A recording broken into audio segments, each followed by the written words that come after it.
jump ball, center court now, standing tall now, hold the fort down. This is showtime, more than sports now, more than crunch time, we rush like fourth down. I be taking wins, we don't mess with laws. I be taking wins, we don't mess with laws. I be taking wins, we don't mess with laws.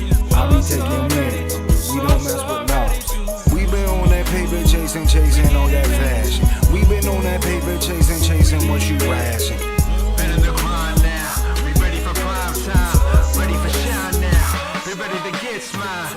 On the rise, all eyes up on us now, blast off spaceships till the touchdown.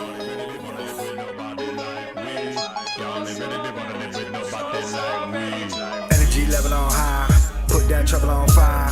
Double it down, I'ma spit it around. Click, clack, boom, we the best in town. Energy level on high, put that trouble on fire. Double it down, I'ma spit it around. Click, clack, boom, we the best in town. I started off the lowest point in life, though. I started off the lowest point in life, though. I started off the lowest point in life, though. I started off the lowest point in life, though. I started off the lowest point in life, though.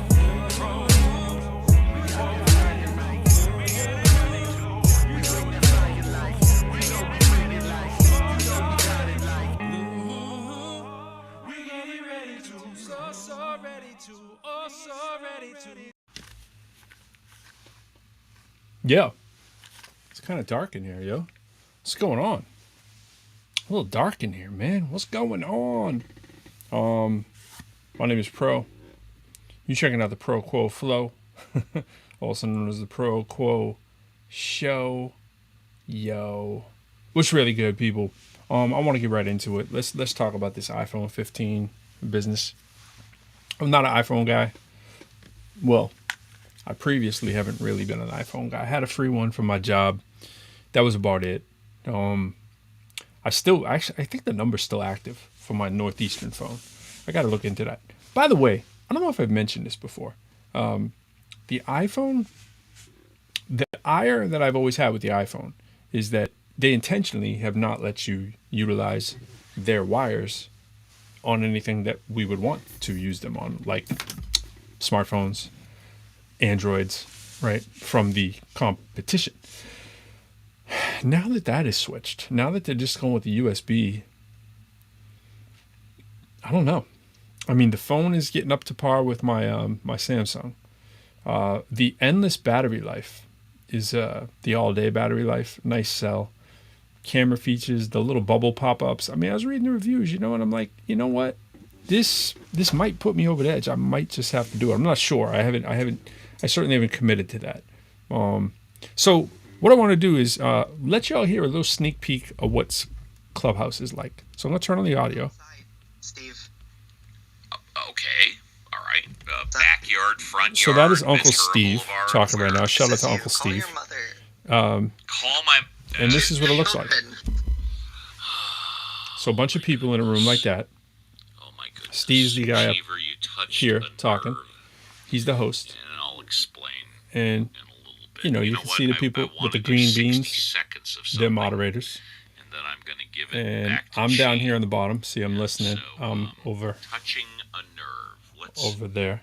on this late night with Uncle Steve, I don't know what they're talking let's about. briefly touch a nerve. For But you know, about 60 to that's 90 what seconds. Clubhouse is like. And so if you join Clubhouse, you can hear stuff like this. So I could be broadcasting from Clubhouse right now, both. And that's what Steve does too. So Have you forgotten the keys to the kingdom? but let me Have you jump out of been there too. born yet, and are you alive? So it can get weird. So I jumped out. So you can scroll through the hall and see what other people are talking about in Clubhouse. And now what they've done is they do pre-recorded stuff. So it's basically all audio messages. Like that was live. Those were people in there live like you and I are live, sort of, unless you hear me tomorrow, which is weird because it's now. Yes, it's always live. But then you can rewind me, so it's not really live. So you can go to like pre-recorded stuff. So there's like a whole bunch of flat earth stuff in here now because a bunch of us are talking to our flat earth friends. And that gets, it can get testy. But there's all kinds of stuff in here. And so I'm trying to find something that I don't even know what this one is. This guy's on here a lot talking. Hey, just a heads up for everybody that's part of Healthy Debates. Make sure that you're following us on Twitter. Okay, so people can leave audio messages, but there's multiple people in there leaving audio messages, so you can just listen to what someone says. They can respond to you. You can go in there and you can put links. So it's changed. People were all in arms last week. You might remember that I was talking about that, and now people are kind of calming down. Still a lot of people who hate it, but I think it's pretty cool. Everyone does an automatic ask me anything. That's kind of the default post when you start your post. So I made one today. It goes like this. It goes like this. Whoops, not that. This is it. Don't ask me anything. I really only have a few areas that I know anything about, so I'm hoping you don't ask me anything. But if you want to ask me something about math or music, education, I could be helpful. I could be useful. I might have some value. What up, Trey? Don't ask me anything. I don't feel like it. You crack me up, man. Who's your current top 5? You talking rappers? And when you say current, do you mean like they have to be See, like we're having a out conversation right now, or just here. my current what I'm Through feeling? voice messages. Oh, and happy big birthday! Just noticed the balloon. It looks like a the red flag dot. Of Japan Looks creeping like the out flag on of the left. The way they have it, I was like, what's going on there? Yeah, I'm talking about rappers. Fellow And poet.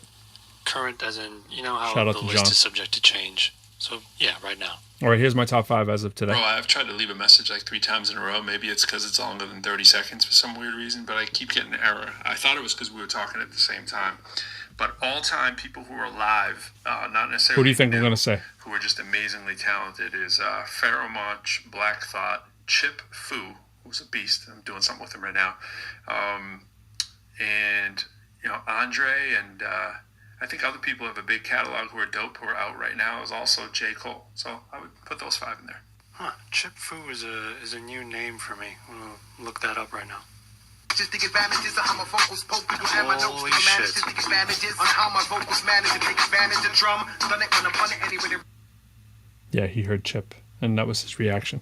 So yeah, that's that gives you a little preview of what that's about. So for those of you checking in tomorrow, Tree, thanks for the shout out.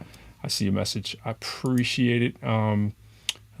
See a couple other ones. A couple of them I can't post. I mean, I could, but I won't. So yeah, so I'm going to get into this. So I've been doing a lot of pre-recorded things at home. I haven't posted them yet. I've done, I guess I could show you a piece of one. I've been doing a lot of pre-talks on music industry. I have a college talk thing that I'm preparing for this, couple events for this year. And so I need my man Sin, my man LD to speak on this. A lot of us that are connected to the Freedom Corner, Sony Orchard, Family and Friends, Dime thing. So this is what I want to talk about. I'm going to throw it out right here and see what y'all think. Feel free to chime in, by the way. I can try to answer the questions as they come. So I did a TEDx talk. I think it was 2014. The result of the TEDx talk was because me, Acrobatic, another guy who is named Ian, who is a guidance counselor these days, a professor. But at that time he wasn't. He was a teacher in New York, and he later came out to Boston, which was cool. And then he went back to New York. But anyways, Chris Emden was supposed to make it. He had a death in the family. He was calling in by Skype, so it was unfortunate. So there was a little bit more time, and so Ack and I get to wax a little more poetic about hip hop and stuff. And there was a dude there who hit me up about doing a TEDx talk because he heard us speaking. And he was like, yo, exactly what you were talking about. I'd love you to speak on. So I was talking a little bit about this, about the music industry. And this is what I did in my TEDx talk, which was about hip hop and, working at the college, higher ed level, trying to use hip hop in the classroom, which is obviously what I've gone on to do. I even talked about opening a potential freestanding program or a program within a college, like a hip hop university kind of thing, which in a way has been done by some people now too, and stuff that I've been doing it right along as well. So the reason why I want to talk about it is, and I heard Nori the other day speak on this. Shout out to Nori. He was talking about something across my screen, my feed, and I think it was IG. He was talking about correctly saying what we all say. He's like, the hip hop industry end of business is basically a high interest loan when you have a major record deal. It's a high interest loan, right? And in that loan, you have to pay back incredibly high interest. But I was like, it does a disservice, as correct as he was, it does a disservice just saying it's a high interest loan. It's more than that. Shout out to Loki coming out. That's the from the time variance. Wow, ooh, that just whitened me. I shouldn't have went up that close. Anyways, it does a disservice, kind of like my screen here. I should put a logo on it until it comes back. There we go. Hey, it does a disservice just to say that, because it's so much worse of a deal than what people think. The deal is, in actuality, a lot worse. So here's why. So when you sign to a major label deal, at least in the old model when there were CDs, right? Now it's even worse, by the way, but and I'll get into that, why I say that. When you signed a deal, you were signing the fact that you'd get an advance. And if anything was spent on you other than, let's say your advance was $250,000 advance. That advance, you're expected to do your features, producers you might hire is coming out of that advance so you can make the album in advance. It's really not, people talk about so you can live and all this money. It's really not even that, unfortunately. It's more just the minimums and the basics, right? And in most cases, you're keeping your advance. But it's not like a whole heck of a lot of money if you try to use it to get people on your album. Like the label's not usually fronting all that money for you. It's coming in the form of that advance. So once in a while there's different things that can happen and people know people or whatever. But for the most part, if you have like a $500,000, $250,000 advance, you're going to be spending that money, especially over the life of your deal, especially if there's multiple people in your act that signed, if you're not one person. But all your money is accounted for. If you go out and do a corporate dinner and it's involving you and your career, the dime is on you. It might not look like you're paying for it at the time because somebody else might be picking up the check, but you're paying for it. Marketing, promotions, tour support, all that kind of stuff. So I was fortunate enough to get hired by Bay State Bay State College. Started out as a 2-year college, but it's a 4-year college. Shout out to Patrick Preston, Entertainment Management. I see you and all my Bay Staters out there. Dope little program. The program, we use the Donald Passman book. It's the Everything You Need to Know About the Music Industry book. I hope I said that title right. It's some variation of that. It might be a little off on that title. Probably have it behind me somewhere. Not immediately. But it talks about all the pieces of the industry. And I based my TEDx talk off of that book and from teaching that class. I was teaching that class probably 2007, 8-ish, and I was advising in the first year program for entertainment management, teaching sports, entertainment, and marketing, music, venues, promotion, concerts, hip hop, all that stuff, and math. I ended up teaching a math class there after a while. And I was teaching there and at LaSalle. Shout out to LaSalle. They have a fashion industry that's really booming over there. So they have with fashion management goes event planning, hospitality, hotel industry. So I got to teach in that too. And I also got to do a hip hop course that I wrote for them. I really wrote it for Berkeley. It was a long story. Jack Perricone hired me along with Pat Patterson, whose book I have probably over there too, on lyricism, to write a class. There was a little bit of dotting the I's and crossing the T's. Didn't get done correctly on Jack's part, putting Jack on blast. Literally, as he told me, it was a done deal. But we submitted the course information with my name on it.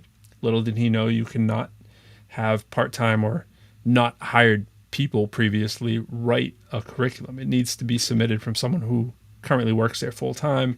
We didn't do that. Plus, I was off by a week. It was supposed to be like 15 weeks instead of 16 or vice versa. I don't remember now. And the course was hip-hop, lyricism, and culture. And so I didn't get to teach it there, but instead to make up for it and the lost money from that too, I really cared more about doing it.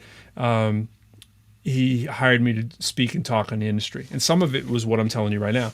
And then I spun that into the course that I taught at LaSalle University. So it was hip hop, culture, and lyricism. Shout out to the people I had. And shout out to my man, Robbie Rowland, who's now down in Miami, who opened Echo Music. He was one of my students at AI at the time.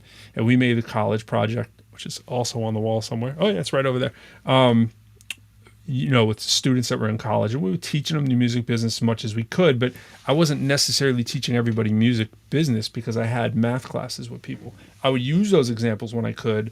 Got hired by Northeastern, went on to do the same thing. I would use those same examples in my class when there were business examples that were appropriate. When there was math or anything like that, I would usually work in the finances of the music industry, and I made sort of custom problems and curriculum. But again, it was Passman's book that really was sort of like people use as the blueprint for the music industry for everything that you'd essentially want to know, and thus the title.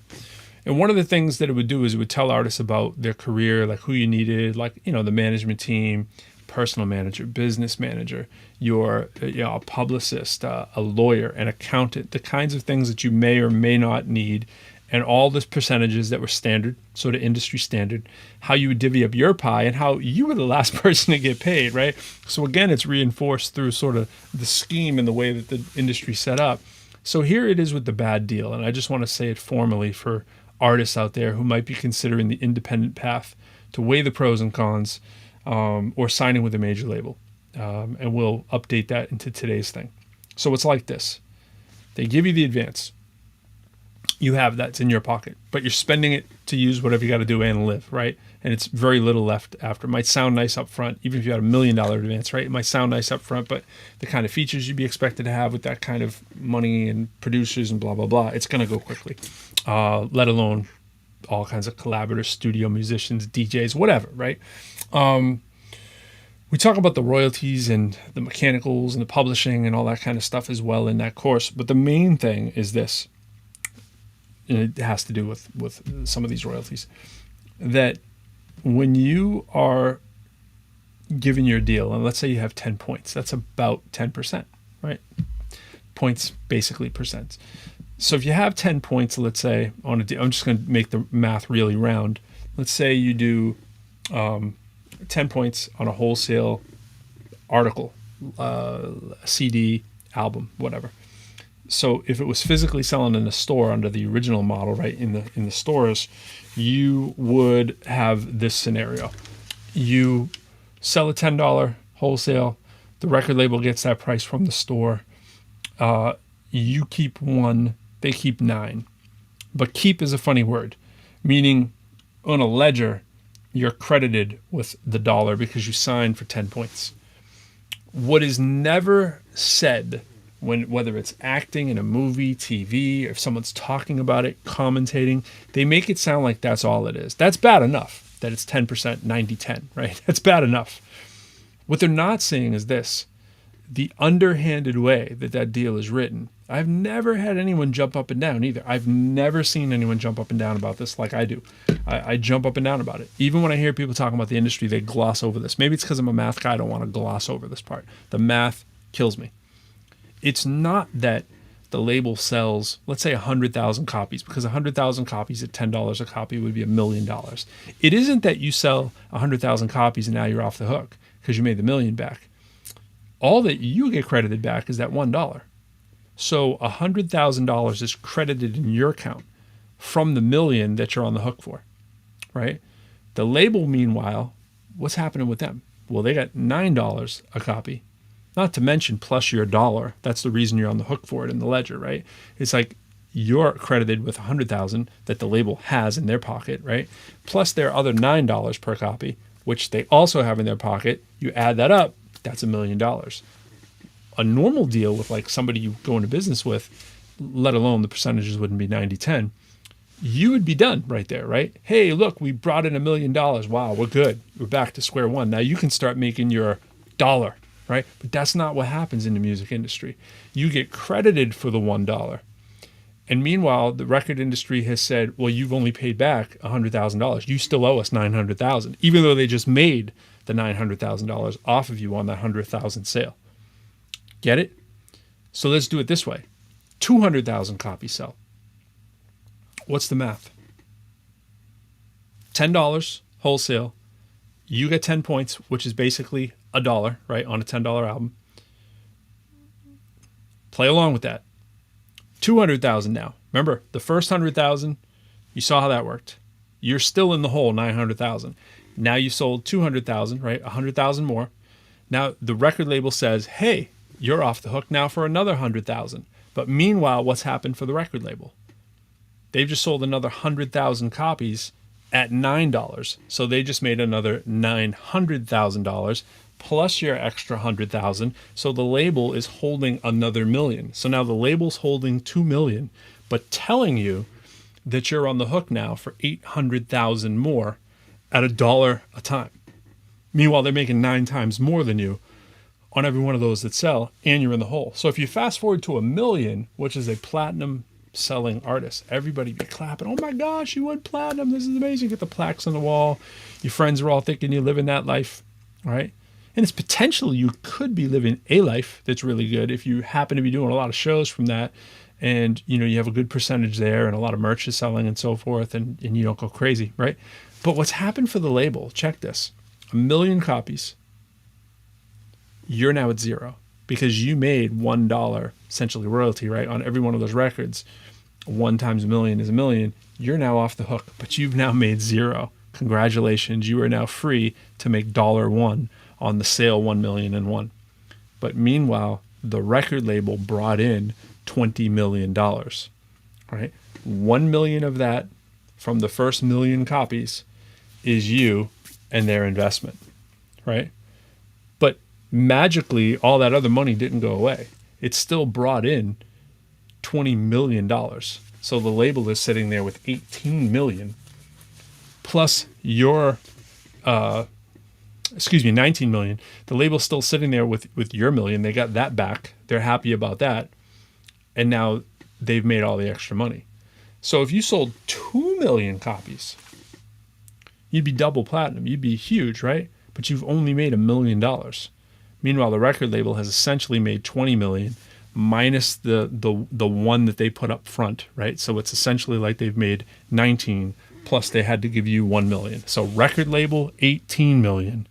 You, 1 million. No risk from the record label because they also got their $1 million investment back. So they put up $1 million, they got a return of 18 million. That's a great business deal if you can get it. That's a great return on your investment. So why do they want a double platinum artist?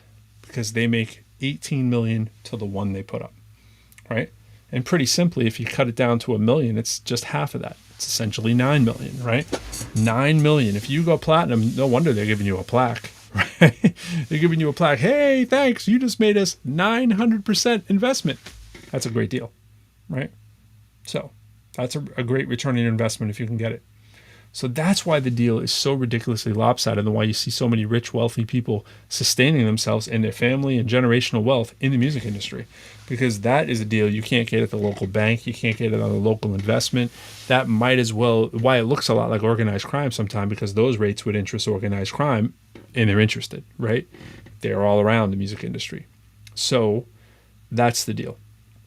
And this cross-collateralization, meaning that if you're technically in the red, great for you, but if you're not, if you're technically in the red, bad for you. If you happen to make it into the black, great for you. But if you're not, you're in the red, and most artists will be. You can see why. And then that debt is carried over into your next album, so you're further in the hole when that's cross-collateralized into your next record deal. So now you have to climb further out of debt, and it's almost impossible at that point unless your album goes like, triple, quadruple platinum or something on your second deal. And this explains why why would they do a deal if you're such a flop, right? If you only sold a couple 100,000, which to them is a flop, remember, a couple 100,000 units to them at that scenario we did, at your $1, 10 points, to them making $9 per copy, they're sitting pretty. Because at 200,000, all they did was credit your $100,000 on the first 100,000, second 100,000 on the second 100,000 units sold. You still appear to be $800,000 in the red. But meanwhile, they were getting $9 a copy in the clear for each of those 100,000. So they've almost made $2 million back. In fact, they have made $2 million back at the 200,000, but they're writing in, Lyrical no longer owes us 1 million. He only owes us 800,000, right? So they got all their money back in the $1 million investment. And then basically another million essentially is how that's working out. So that's the deal. That's how bad it is. That's what's going on. What's up, C Steez? I see you. So that's how bad the record deals are. That's not hard math to follow. But what's really hard to follow is why people do it, right? Why would you sign up for that? The only reason you would sign up for it is if you don't know. You hear everyone talking about, oh, the industry's so bad, it's so bad, but no one tells you the specifics. Those are the specifics, all right? Now, there's a lot of new stuff, obviously, with streams, right? Streams are a lot different than selling a physical copy. At least you could see the physical copies and the returns and all this kind of stuff. You can pretty much see the inventory trail, right? With streams, you don't know. It's smoke and mirrors. No one really knows. All we know is the rate. But we don't know the rate that, let's say, Sony is getting from Spotify. We just know what we're getting as an artist, which is about a third of a penny, right? Every time you get a play. You know, I mean, that math is not hard, right? You can just keep escalating that up. So you can see how many plays it would take you. That's a good math question. How many plays would it take you to make $1,000, right? Try that math at home. YouTube, roughly in the neighborhood of, you know, 1 million plays. Well, we'll give you the answer. 1 million plays, roughly about $2,000, right? Anywhere from 1,000 to 6,000, depending on what kind of streams there are and so forth. So, you know, on the low end, that's easy math, right? 1 million plays, $1,000. You can kind of see there's 1,000 thousands in a million, right? It's not a great day at the office making a tenth of a penny, right? That's a hard way to make a living. But you know, if you get millions and billions, well, then it can work. And that's why YouTubers, gamers, kids are trying to live that dream, right? Why go to school if you can make millions, right? But the thing is, you got to show them the math and show them what they have to do and the work that goes into it to do this. So a lot of people are lining up to have that job. It's a great job if you can get it and if it works. But it's a lot like winning the lottery. You know, you have to get lucky, and even if you get lucky, are you prepared to feed the beast, which is the algorithm that needs more and more content, right? So that's the deal. What up, C-Steez? I hope you don't mean me as consistent. I'm not consistent, bro. I'm just in my house. It's easy. Wrote some bars today though that were very consistent. Shout out to my man Jay Johnson. Gave me a beat for this other project, and I'm like, nah, I just have to take that one right there and go crazy. Coming with the high style. The high style.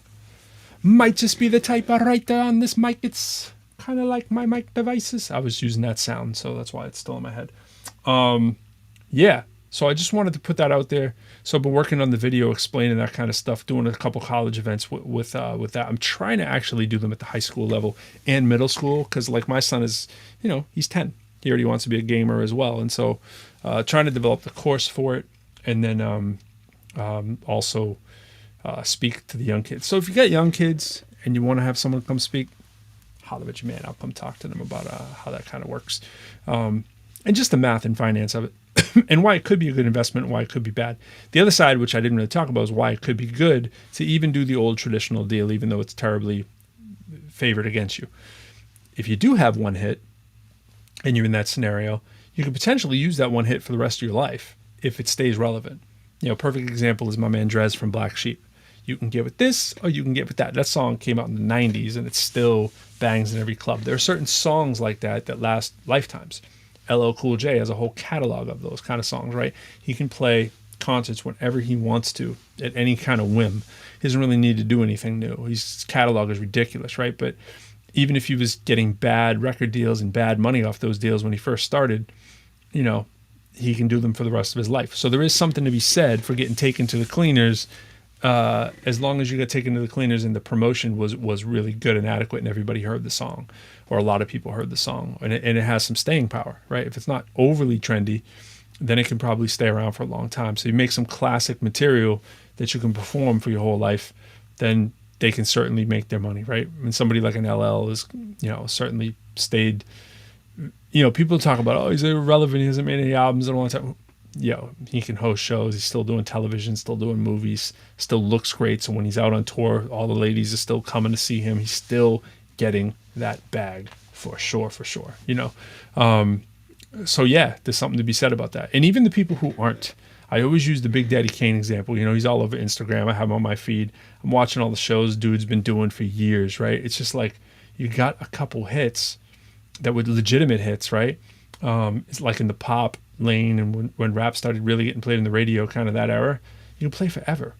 And then the classics, like the Slick Ricks out there and the Rakims and the Big Daddy Kanes, whatever, they're on these tours, they're doing all these events, they're talking, they're in these paid interviews. They go to Europe, they are absolute living legends. So there's something to be said about getting taken on a bad deal if you can manage to flip it for the rest of your life. So I'm not saying it's an awful thing, but it's just know that you better like the people that you're in business with, because they're living a lot better than you off of your work, right? At that ratio, it's like 9 to 1. They're making $900,000, for your $100,000 on every 100,000 sold, with the caveat that you don't get off of the origin on the graph, right? You don't get off of zero until you sell 1 million copies in $1 million deal where you have $1 million on the hook. Now, a lot of artists today, if they might have smaller advances, but they're still going to end up having about $1 million on the hook with all the promotion and that going on. The difference if you have a distribution deal and you're interested in having a distribution deal is today in the streaming world, where you don't have to pay all the upfront costs to get your stuff printed and published. Everything's way cheaper, and you're paying for promotion of said video, said record, whether that's print in magazines or billboards or just advertisements on YouTube and Spotify and all the like. You're paying for that, and you can pay into it up front. So it's not like you have to recoup on the back end at that horrible rate where it breaks rappers, right? So that's why a lot of these distribution deals, these mid-distribution deals, they're pretty solid as long as you have some money to finance it. Because you like it's like us, we're Sony Orchard, right? With ProQuo never spent a penny on any promotion through the Sony Orchard machine. We could at any given time, we can just go, hey, here's $5,000, promote us. And the promotion is crazy. I've done one of those on one of my solo records, and like $500 with Sony is hundreds of thousands of views. $500 with some independent company, not so much, right? If you take $500 yourself and go put it into YouTube, and you know what you're doing, you could probably get some pretty decent impressions and views from that, maybe in the tens of thousands. You do it through a big company like Sony, where they know exactly what they're doing, and it's a process of how they do that. Shout out to my man Sin, who walked me through that and did that for me.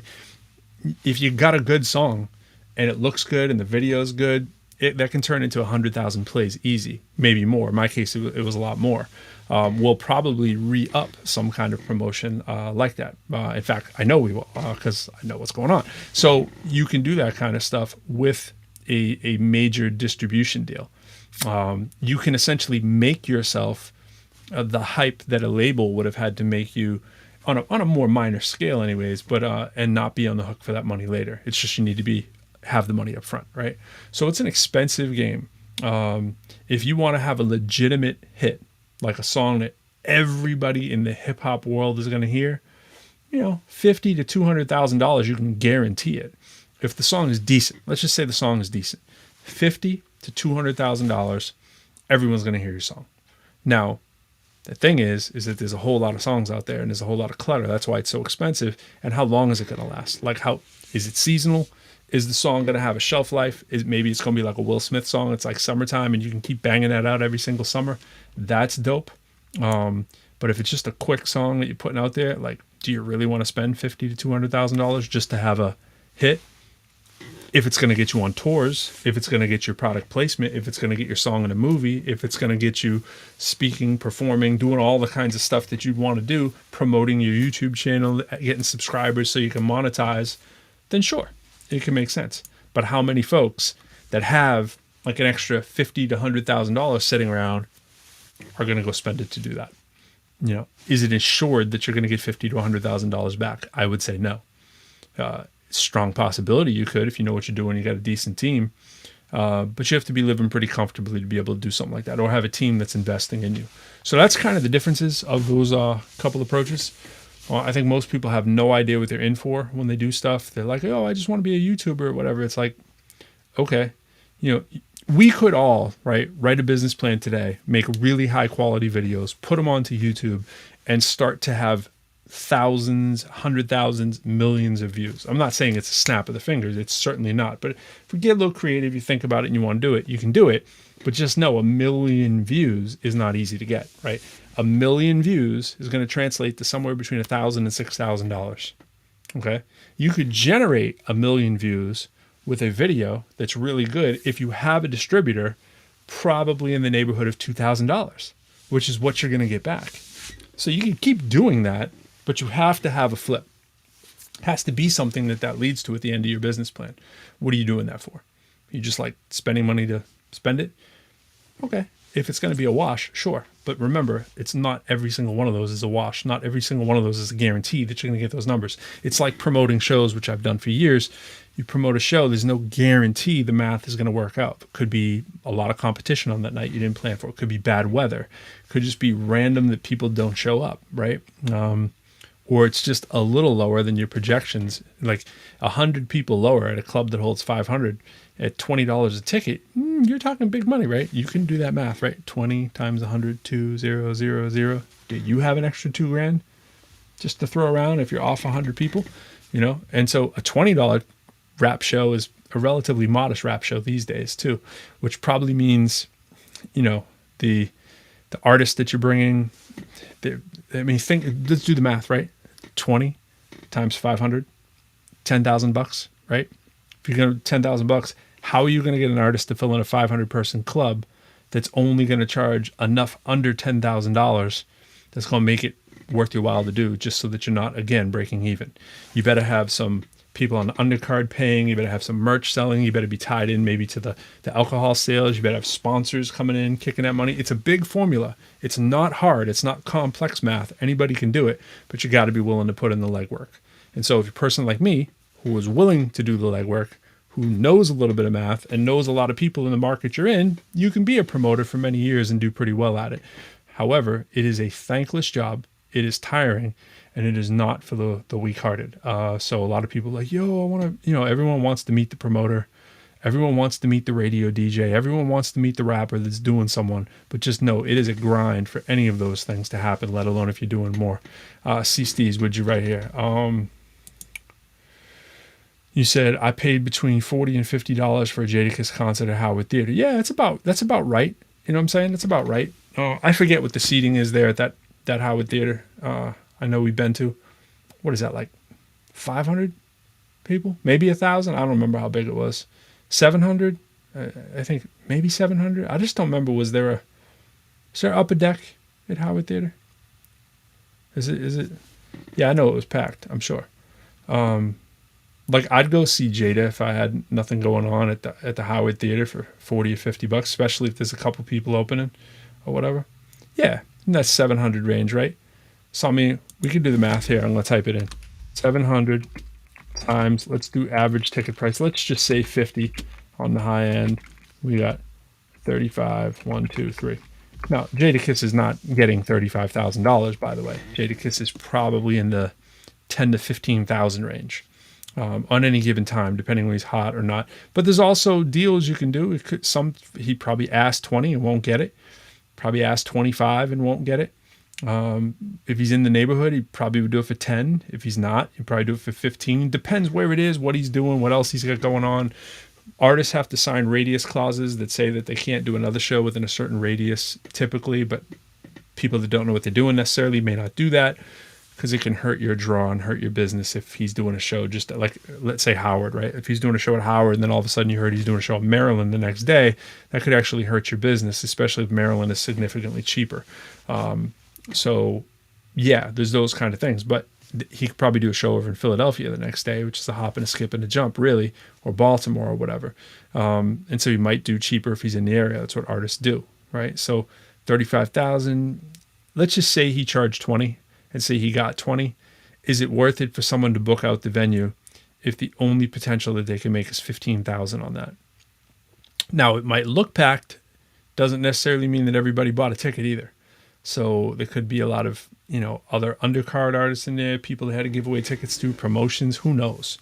So it's always tough to say. But chances are at $40 to $50 a ticket in a place that might hold 700, and I'm guessing on the 700, I haven't looked it up, everybody was probably pretty happy.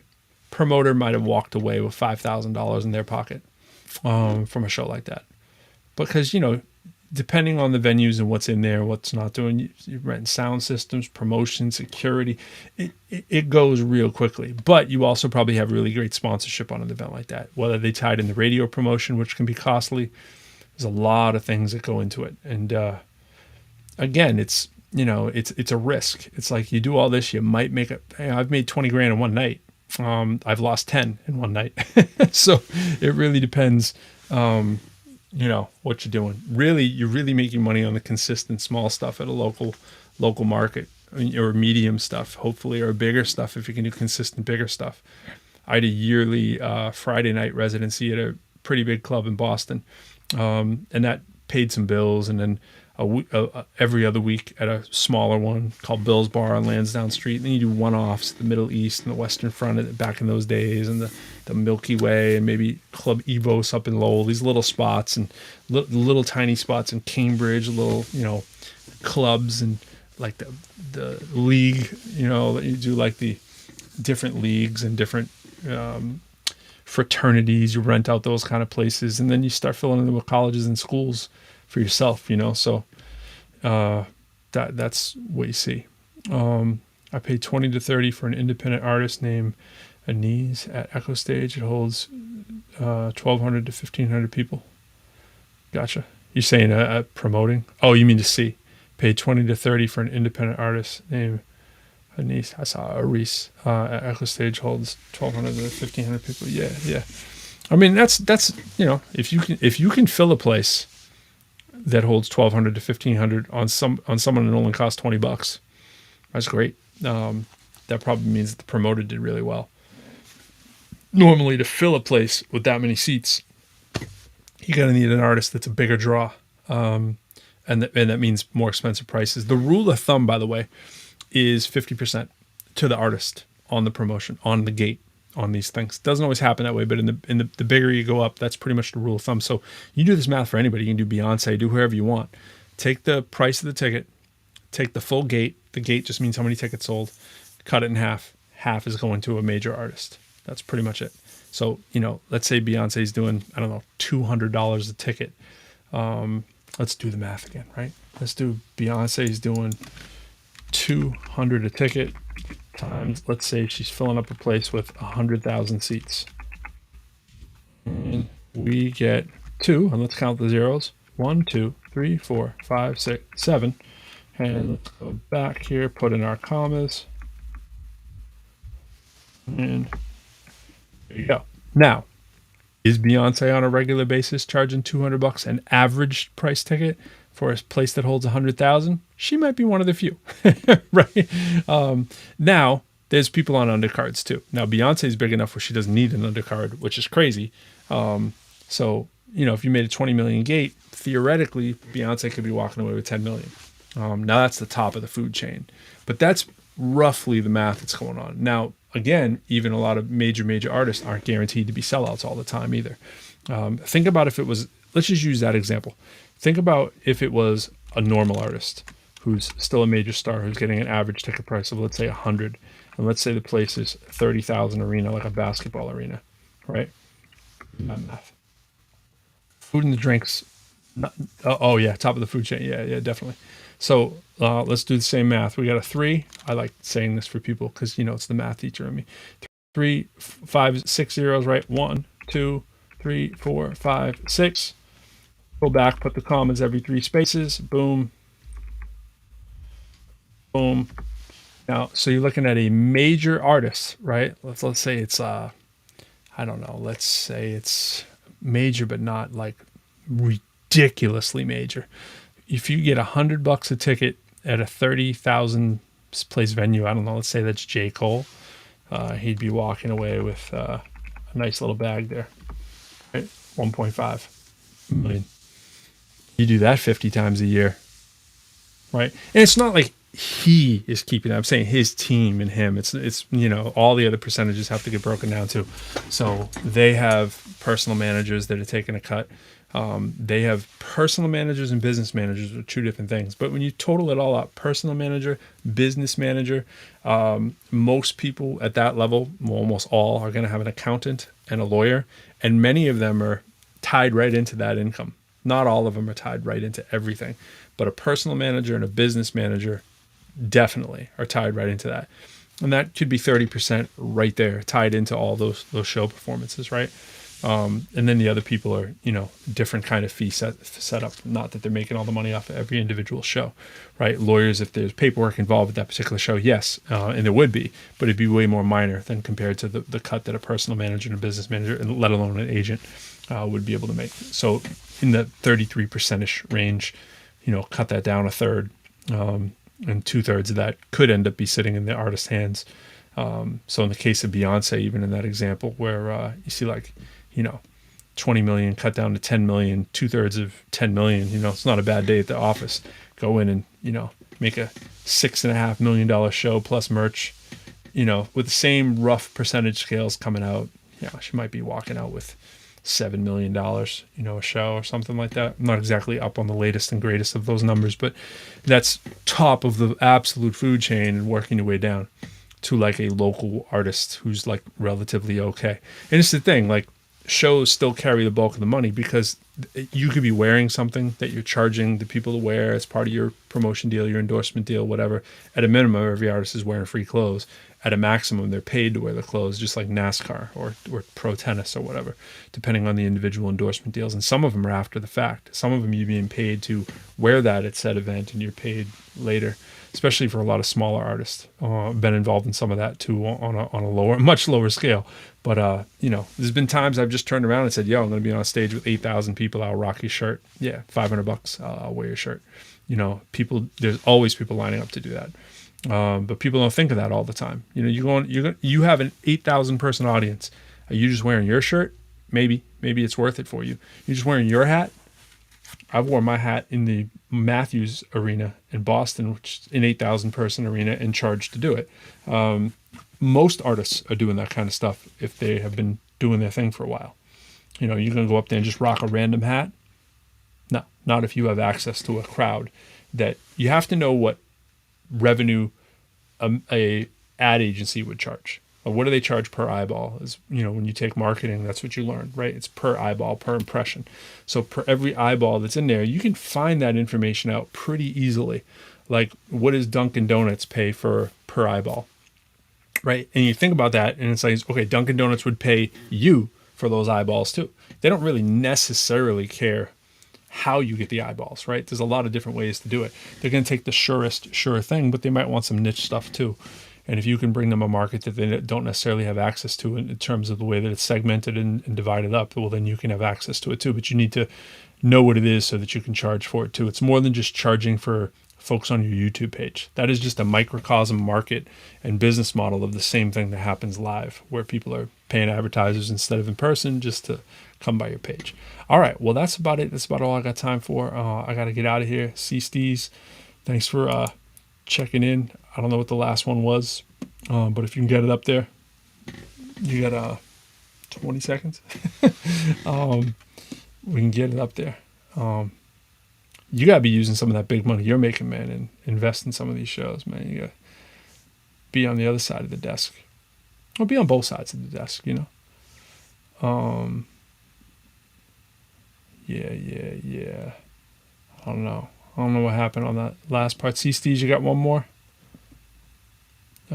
Sifting through this stuff. That's not you. I stink at putting stuff up. I got to put more of these little things up here.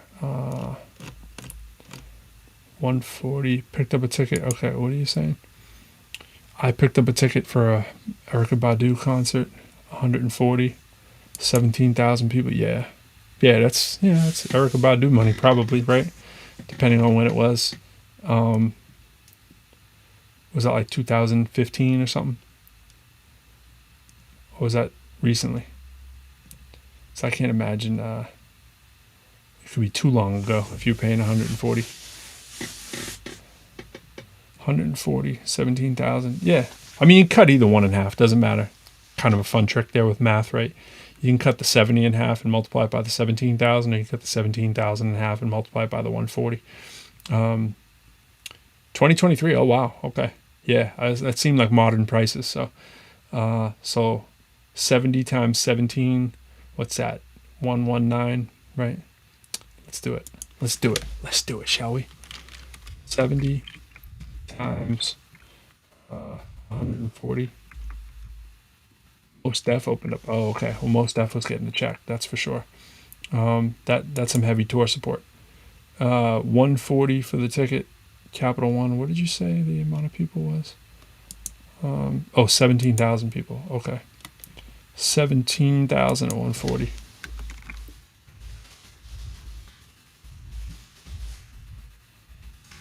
So I like to do this. Show people what I'm doing. 17,000. If you're getting half of that, just cut one of those two numbers in half. And now it's really just 17 times 7, which is 119.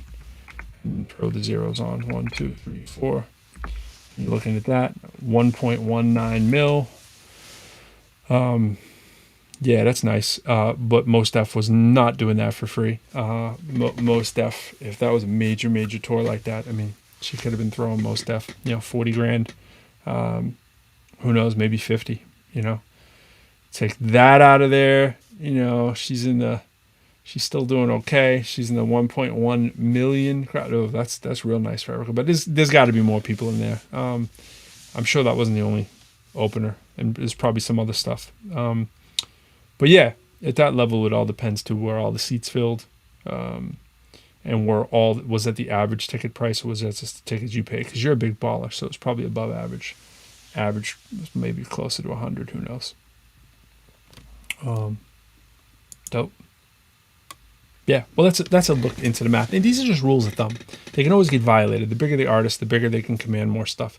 But the rule is 50% of the gate goes to the main artist. Now,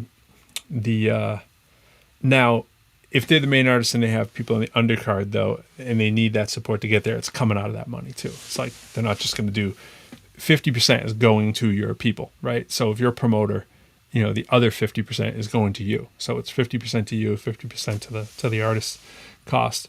Now, at the end of the day, promoters aren't making 50%. There's tons of stuff they have to do because, of course, they have to book the venue and the insurance and the security and the marketing and promotion. It's like everything goes, and the riders and just all that junk. So try to make that lyrical money. That's not hard, bro. I'm gonna be coming to you for a loan next year. It's not hard. It's not hard. Every now and then I get a check and I'm just like, I forgot about that. I got one the other day. Forgot about it. I was like, you love when those checks come, right? You're like, oh, thank you. Can't say the university. Thank you. But I'm a slacker, really, when you really think of it in terms of that stuff, just because there's so much other stuff going on that it's like, the hungrier you are, the less slacker you can afford to be. It's like I'm hungry to write and create and perform and do stuff. But at the same time, it's like I could literally be on the computer every day myself, pitching my stuff to every day. When I have time, I do. But things go come and go. I appreciate the compliments, C-Steez. I appreciate the compliments. Joint I just did tonight might be the best one that I've probably done in 5 years, I would say. I just haven't recorded it. I'm gonna record it tomorrow. Just a couple more tweaks on the instrumental getting done. It's crazy. It gives me goosebumps when I hear it. So that's usually a thing that I know is something I like. All right, man. I'm gonna jump on this Clubhouse, see what they're talking about. I told someone I'd be in their room, and I'm not. Flat Earth theory for midwits. I got to give you a taste. Just a taste. Before, but I think I encountered you for the first time ever on a birthday thread, and I popped in just. I was just like, oh, somebody's birthday. They're being nice right now. I was just like, Flat Earth thread. That was my birthday last week. Flat Earth theory, model, meaning, and facts. I'm actually in the room on the mic somehow. It's my birthday. Say something nice to me. I'm like, it's my man Black. But like, I'm gonna wish them happy birthday. Black's gonna make me talk in this one. I'm definitely talking to this one. Come on in, C-Steez. Come on into the new Clubhouse.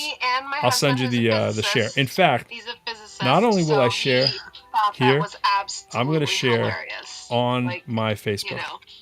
for this room. So for the, so I just fill in people. If I can find it. I decided to experiment with the voice chats, and Let's see. I woke up one morning. I'm putting the link to this I don't know why, but over the on my last few news months, feed, I've been waking so up it will be like on there. I'm gonna write thinking come about in. everything that's wrong with the flat Earth position. I have random. So you'll hear us in there doing our thing. There's like a Black is particular great. subject He's a that's great on my host. mind, and I wake up every morning thinking about it in new, like a new angle. This like, is I what don't I've done know, to people. Overly, like, I brought him in, philosophical I think, the person first Flat sometimes, Earth and room. I'm pretty sure.